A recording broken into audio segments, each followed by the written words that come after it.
The recent scenes of violence between the government and opposition forces in Ukraine look like a war zone with two armies going head-to-head.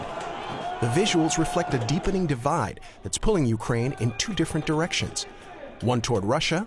Мы употребим все наше влияние, чтобы в этой стране воцарились мир и спокойствие. The other toward Western Europe. We call on all sides to put an end to violence immediately. Faced with this division, President Viktor Yanukovych has chosen Russia. Here's some background on a divide with few easy answers.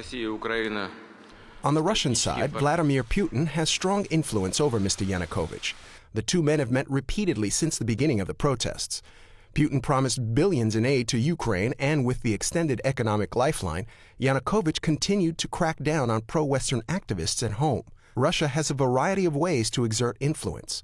Alexander Motil, a professor of political science and specialist on Ukraine, explains. It's the relationship between a big country and a smallish, relatively smaller neighbor.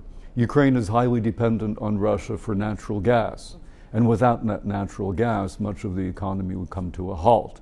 Russia has a military base in Ukraine, so there is this kind of weird relationship there as well. On the other side of the divide are the protesters.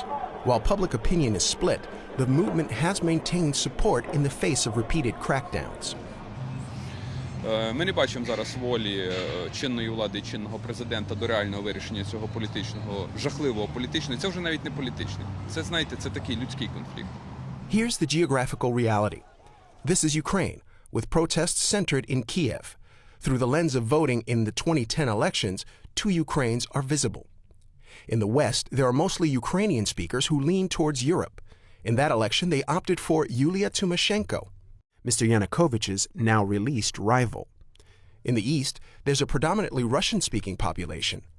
This is Mr. Yanukovych's base, with citizens there that are generally more wary of European Union integration.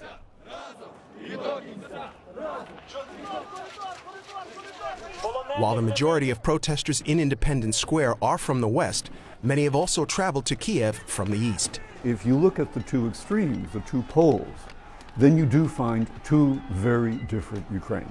The East supports Yanukovych, the West detests him. The space between the Far East and the Far West is occupied by, by territories, provinces, peoples, cultures, which evince gradations.